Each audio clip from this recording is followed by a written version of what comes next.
Olá, boa tarde. Segunda-feira, 15 de abril. O Senado agora está começando. A proposta de uma alíquota única em 4% para a cobrança do ICMS em todo o país é o primeiro item da pauta de amanhã na Comissão de Assuntos Econômicos. O projeto, relatado pelo senador Delcídio Amaral, tem o apoio do governo, que defende a medida como forma de acabar com a guerra fiscal. E outro tema polêmico está na pauta do plenário desta semana. São matérias que determinam a criação de novos tribunais regionais federais. Na pauta do plenário estão 4 propostas de emenda constitucional que criam novos tribunais regionais federais. O assunto é polêmico. Na semana passada, o presidente do Supremo Tribunal Federal, ministro Joaquim Barbosa, se manifestou contra a criação de TRFs no Amazonas, na Bahia, em Minas Gerais e no Paraná, aprovada em uma PEC que aguarda promulgação. Outra proposta na pauta determina que os ocupantes de cargos públicos que têm nomeações aprovadas pelo Senado compareçam anualmente à casa para prestar contas das atividades realizadas. É o caso dos diretores das agências reguladoras. Nesta terça-feira, o tema da guerra fiscal vai dominar o debate na Comissão de Assuntos Econômicos. Será apresentado o relatório do projeto de resolução que reduz e unifica em 4% a alíquota do ICMS interestadual. Também vai ser discutido o projeto que convalida os incentivos fiscais já concedidos por estados a empresas sem a aprovação do Conselho de Política Fazendária. Os benefícios foram considerados inconstitucionais pelo Supremo Tribunal Federal, mas o governo apoia a convalidação como uma das formas de compensar a redução do ICMS.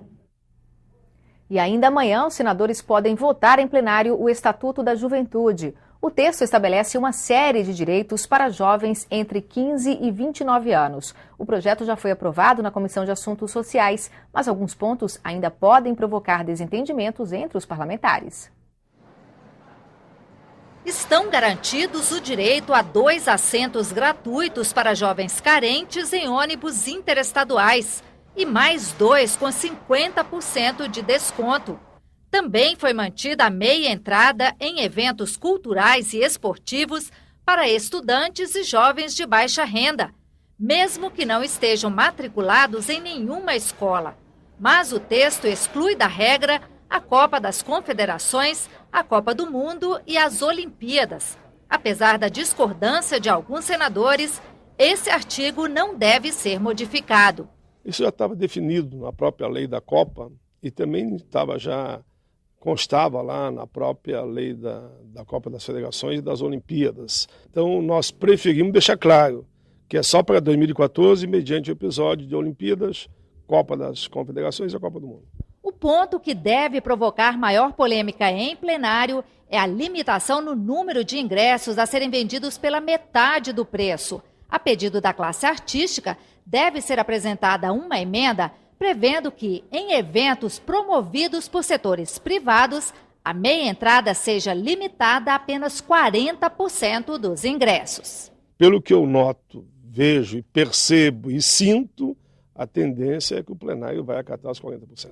Para a secretária nacional de Juventude, Severine Macedo, que falou sobre o assunto no programa Cidadania da TV Senado, a mudança vai restringir o direito dos jovens à cultura e ao lazer, especialmente pela falta de fiscalização. A tendência é que a gente pode ter um risco de limitação do direito do acesso por conta dessa cota e da dificuldade que se tem de fiscalizar. Então, com certeza, se isso passar no Senado, vai exigir muita discussão ainda para a regulamentação, para que isso não cerceie o direito dos jovens à meia entrada, tendo em vista que a gente conseguiu um importante avanço no Estatuto da Juventude agora, que foi a ampliação do direito da meia entrada para além de jovens estudantes, para jovens de baixa renda. Então, ampliou por um lado, a gente não pode restringir pelo outro. Tornar obrigatória a veiculação de campanhas contra a exploração sexual de crianças e adolescentes nas emissoras de rádio e TV. É o objetivo de um projeto que pode ser votado nesta semana na Comissão de Ciência e Tecnologia. O projeto foi elaborado pela CPI da pedofilia, que investigou abusos sexuais contra menores entre 2008 e 2010. A matéria altera o Estatuto da Criança e do Adolescente para determinar que emissoras de rádio e TV veiculem 5 minutos diários de mensagens contra a exploração sexual. As inserções seriam feitas durante o intervalo comercial e também trariam orientações sobre o uso seguro da internet. O ex-presidente da CPI da pedofilia considera a informação um aliado importante no combate a esse tipo de crime.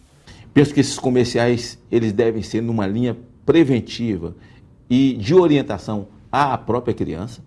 Não tem que se limitar ao horário a partir de 22 horas, 23 horas, onde só o pai e o adulto vai ver. A criança também precisa ver e se autodefender, porque o alvo do pedófilo é a criança. E pai e mãe não fica com o olho na criança durante 24 horas. E, aliás, tem pai que é pedófilo. Aliás, de cada 10 pedófilos, 6 é o pai, 7 é na família. A televisão chega em todo lugar, enfim, e o rádio também, naqueles lugares que a gente nem imagina. Além das novas redes, das redes sociais, tudo isso, acho que nós temos que ser bastante criativos e envolver cada vez mais todos esses setores, Pelo projeto, o governo produziria o conteúdo educativo. Já a veiculação poderia ser distribuída dentro da programação das emissoras.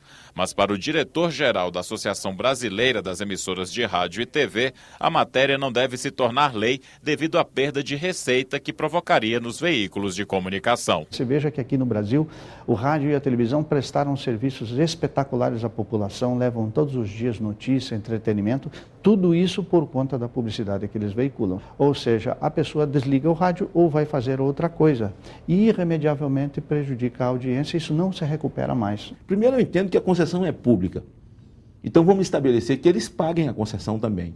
Será que tem dinheiro para pagar uma concessão pública? Porque essa concessão pública pertence ao pai dessas crianças, pertence a todos nós, pertence às crianças e ninguém cobra nada deles. Médicos formados em universidades públicas podem ter de prestar serviço obrigatório em regiões carentes de atendimento. O Brasil tem cerca de 320 mil médicos, segundo o IBGE, mas a distribuição deles é desequilibrada. 72% estão nas regiões Sul e Sudeste. Números do Ministério da Saúde mostram o problema. Enquanto no Sudeste a média de médicos por 1.000 habitantes é de 2,49, no Sul 1,9 e no Centro-Oeste 1,77, no Nordeste o número cai para 1,09 e no Norte menos de 1. A média nacional não chega a 2 médicos para cada 1.000 pessoas. Uma proposta de emenda à Constituição aqui no Senado prevê que médicos e profissionais de saúde recém-formados por universidades públicas ou que tenham financiados estudos com dinheiro público prestem o chamado serviço civil obrigatório. Terminado o curso, eles teriam a obrigação de trabalhar para o Sistema Único de Saúde num local de difícil acesso ou onde haja carência de profissionais, recebendo uma remuneração justa. Outros países do mundo adotam o serviço civil obrigatório e essa tem sido uma das formas de tentar garantir à população acesso ao atendimento à sua saúde e garantia de um número de profissionais adequados por número de habitantes no Brasil. O Conselho Federal de Medicina é contra. Alerta que em alguns municípios não há condições adequadas para o exercício da profissão. Muitos municípios sem nenhum hospital, sem sequer condições de exames subsidiários. O médico precisa ter condições mínimas de trabalho. É preciso, então, garantir a esse profissional aquela situação básica na qual ele pode se responsabilizar pelos seus atos. Esta professora de medicina aprova o serviço civil obrigatório, que já existe em países da América Latina, como Colômbia e Equador, e da Europa, como Inglaterra. Segundo ela, o programa dá experiência aos recém-formados. Mas seria preciso discutir a duração, as condições de trabalho e dar outros estímulos aos profissionais. Ele vai ter a chance de estar praticando, a chance de estar tendo uma bolsa remunerada e vai conseguir pontuação quando ele for fazer a prova dele. Então, vamos supor, vai passar um ano ali, está retornando isso para a sociedade, Porque, afinal, uma escola pública, eu também fui de escola pública, mas alguém pagou por isso, não foi? Alguém pagou, não foi de graça. Então, eu acho justo que ele retorne um pouco disso para a comunidade, para a sociedade, mas que ele também tenha essa vantagem aí, vai valer 10%, por exemplo, da prova de residência. O Senado agora termina aqui. Veja a seguir a sessão plenária ao vivo. Para você, uma boa tarde. Até amanhã.